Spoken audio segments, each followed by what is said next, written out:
Good morning बच्चों। आप लोग 8 क्लास की किताब खोलेंगे। जैसा कि आप लोग सभी जानते हैं कि मैंने फर्स्ट चैप्टर करवा दिया, उसका क्वेश्चन आंसर करवा दिया। आज हम लोग दूसरा chapter page number 9 chapter number 2 chapter है रसूल अकरम सल्लल्लाहु अलैहि वसल्लम की जिंदगी। आज हम लोग इनके बारे में पढ़ेंगे। प्यारे बच्चों, रसूल अकरम हजरत मोहम्मद सल्लल्लाहु अलैहि वसल्लम की जिंदगी हमारे लिए सबसे बेहतर नमूना है। हम लोग सभी जानते हैं कि हमारे प्यारे नबी हजरत मोहम्मद मुस्तफ़ा सल्लल्लाहु अलैहि वसल्लम की जिंदगी हमारे लिए सबसे बेहतर नमूना है। उन्हीं के नफ्स कदम पर चलें, उन्हीं के बताए हुए रास्ते पर अमल करें। आप अल्लाह ताला के बहुत प्यारे नबी हैं। हम लोग सभी जानते हैं कि हमारे नबी जो हैं वो सबसे आखिरी नबी हैं और ये बहुत प्यारे नबी हैं। अगर आप सल्लल्लाहु अलैहि वसल्लम चाहते तो सारी दुनिया की दौलत आपके कदमों में होती। अगर आप सल्लल्लाहु अलैहि वसल्लम चाहते तो आप सल्लल्लाहु अलैहि वसल्लम, देखो स्वाद दिखा हुआ है, इसको सल्लल्लाहु अलैहि वसल्लम पढ़ना है तो सारी दुनिया की दौलत, अगर आप चाहते तो दुनिया की सारी दौलत अल्लाह ताला आपके कदमों में होती। लेकिन वो ऐसा नहीं चाहते थे। बड़े बड़े महल होते, बहुत सारे नौकर चौकर आपकी खिदमत में हर वक्त साथ रहा करते, लेकिन आप बहुत सादगी पसंद थे, निहायत सादा जिंदगी गुजारते थे। आप अपने साथियों को भी सादा जिंदगी बसर करने की तालीम देते थे। हमारे नबी सल्लल्लाहु अलैहि वसल्लम जो हैं वो बहुत ही सादा जिंदगी गुजारते थे और सारे सहाबी से, सारे अपनी उम्मती से भी उन्होंने सादा जिंदगी गुजारने के लिए कहे हैं, क्योंकि वो अपनी जिंदगी का वो एक बेहतर नमूना पेश किए हैं। आप सल्लल्लाहु अलैहि वसल्लम अपने छोटे मोटे कामों के लिए किसी को भी हुक्म ना देते थे। तो आप सल्लल्लाहु अलैहि वसल्लम अपने छोटे मोटे काम खुद क्या करते थे, वो किसी को भी तकलीफ नहीं देना चाहते थे, वो अपना काम खुद करते थे। अपने कपड़े आप सल्लल्लाहु अलैहि वसल्लम ही धो लेते थे, हत्ता कि वो अपने कपड़े भी आप धोते थे। जूतियां खुद ही टाक लेते थे, जूती अगर टूट जाती थी तो जूती को भी वो खुद से सीते थे। फटे हुए कपड़ों में अक्सर खुद ही पेवन लगाता, अगर कपड़ा फट जाता था तो उसमें पेवन लगाने की बात आती तो अपने खुद लगा लेते थे, बल्कि वो अपने ना किसी बीवी को कहते थे ना किसी और लोग को कहते थे। बाजार से सामान खुद ही ले आते थे। आप बाजार जाते हैं और सामान की जो भी घर की जरूरत होती है वो खुद ही लाते। घरेलू कामों में भी खूब हाथ बटाते, तो वो अपने घरेलू काम में भी हाथ बटाते थे। ऐसा नहीं सोचते थे कि सारा काम वो है, उनकी जिम्मेदारी उनकी बीवियों पर है, तो ऐसा नहीं वो सोचते थे। वो हमेशा खुद करते थे। यतीमों, गरीबों, बेवाओं, मजबूरों, बेसहारों, बच्चों वगैरह की मदद को हर वक्त तैयार रहते थे। तो वो हमेशा गरीबों को, यतीमों की, बेवाओं को, मजबूरों को, बेसहारों को, सभी बच्चों की वो हर वक्त मदद के लिए तैयार रहते थे। अगर कभी कोई साइल आ जाता, साइल के मतलब होता फकीर आ जाता, तो उसे कुछ देने से इनकार ना करते और उसे इनकार ने जो उनके घर में होता वो उठा करके उसे दे देते थे। उनसे सवाल नहीं करते थे, जो कुछ वक्त पर पास होता दे दिया करते। तो हम लोग जानते हैं कि इसीलिए हम लोग को भी उन्होंने ये मिसाल दी है कि अगर घर में कुछ हो, साइल आ जाए तो उसको दे दिया करो, बल्कि उससे कोई सवाल ना करो। आप सल्लल्लाहु अलैहि वसल्लम का इखलाक भी सबसे निराला था। तो हमारे सल्लल्लाहु अलैहि वसल्लम का इखलाक मिजाज सबसे निराला था। सबसे जो है वो खुश इखलाकी से पेश आते थे। सिर्फ दोस्त ही नहीं, आप दुश्मनों से भी हुस्न सलूक से पेश आते थे। तो आप सिर्फ दोस्त लोग से नहीं बल्कि दुश्मनों से भी अच्छे से पेश आते थे। पेज नंबर 10 उल्टे गए। कभी किसी दुश्मन से इंतकाम लेने की कोशिश भी ना करते। इंतकाम के मतलब होता है बदला। कभी किसी दुश्मन से बदला लेने की कोशिश नहीं करते थे, ना कभी इनके लिए बद्दुआ करते और ना कभी ये कहते कि चलो भाई वो हमारे साथ ऐसा कर रहा था हम उसके लिए गलत करें, तो वो बद्दुआ नहीं करते, बल्कि उसके लिए भी वो बद्दुआ करते नहीं थे।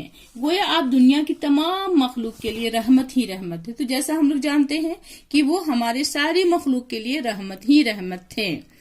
एक बार का वाकया है, आप सल्लल्लाहु अलैहि वसल्लम खुदा का पैगाम पहुंचाने के लिए शहर ताइफ तशरीफ ले गए। तो एक बार का ये कहानी है कि जब आप सल्लल्लाहु अलैहि वसल्लम खुदा का पैगाम पहुंचाने के लिए वो तो शहर जाते थे, तो शहर ताइफ तशरीफ ले गए।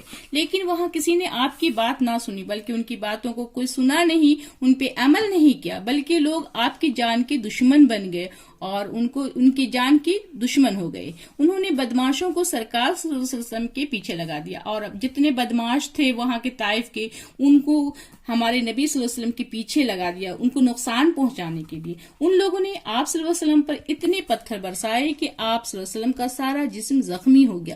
اتنا پتھر مارا کہ ان کا سارا جسم لہو لہان ہو گیا اور جسم سے خون نکلنے لگا. آپ صلی اللہ علیہ وسلم بے ہوش ہو کر زمین پر گر پڑے اور آپ صلی اللہ علیہ وسلم کو اتنی چوٹیں آئی کہ وہ بے ہوش ہو گئے اور زمین پر گر پڑے. اس وقت آپ صلی اللہ علیہ وسلم کے ایک صحابی حضرت زید رضی اللہ عنہ بھی آپ صلی اللہ علیہ وسلم کے ساتھ تھے. اس وقت کون تھے؟ زید رضی اللہ عنہ کے ساتھ تھے. آپ صلی اللہ علیہ وسلم کو اٹھا کر ایک باغ میں لے آئے. وہ انہیں اٹھایا اور باغ میں لے آئے. انہوں نے سرکار مصطفیٰ صلی اللہ علیہ وسلم پر پانی کا چھینٹا مارا. بے ہوش تھے اس لیے ان کے چہرے پر پانی کا چھینٹا مارا تو آپ صلی اللہ علیہ وسلم کو ہوش آ گیا.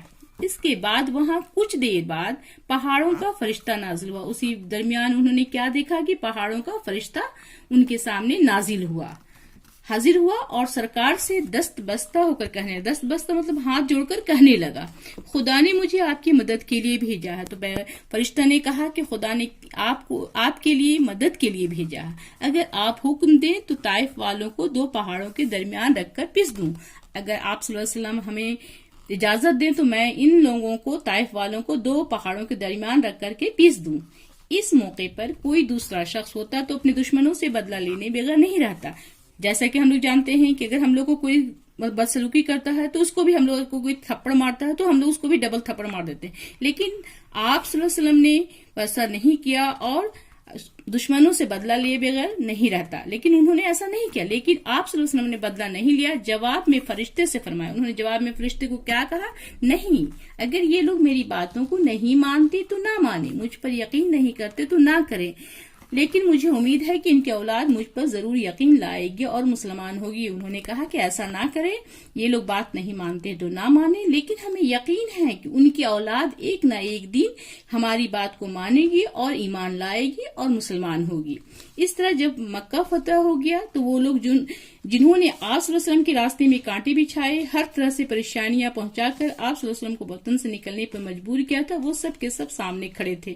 تو جب وہاں پر سب کانٹے بچھائے تھے، جب مکہ کی جیت ہو گئی تو وہاں پر سب لوگ جو کانٹے بچھائے، ہر طرح سے پریشانیاں کی، ان کو پریشان کیا تو نکلنے پر مجبور ہے. سب کے سب ہاتھ کھڑے تھے، چاہتے تو ایک سے اچھی طرح بدلہ لے لے. اگر ہمارے نبی صلی اللہ علیہ وسلم چاہتے تو سب سے بدلہ لیتے، مگر انہوں نے ایسا نہیں کیا. مگر آپ نے سب کو معاف کر دیا، کسی سے کچھ نہیں کہا. تو اسلام جو ہے وہ تلوار کی نوک پر نہیں یہ پھیلا ہے، بلکہ اخلاق کے اس پر اس لیے اپنے اچھے اخلاق کی وجہ سے ان سے بدلہ نہیں لیا بلکہ انہیں معاف کر دیا. پیارے طالب علموں، ہم اور آپ بھی رسول اکرم حضرت محمد صلی اللہ علیہ وسلم کے نقش قدم پر چلتے رہیں تو یہ ہمارے لیے ایک نمونہ ہے. ہم بھی ان کی طرح چلیں. اگر کوئی ہمیں نقصان پہنچاتا ہے تو اس کو ہم بھلائی کے نظر سے دیکھیں اور بھلائی کریں.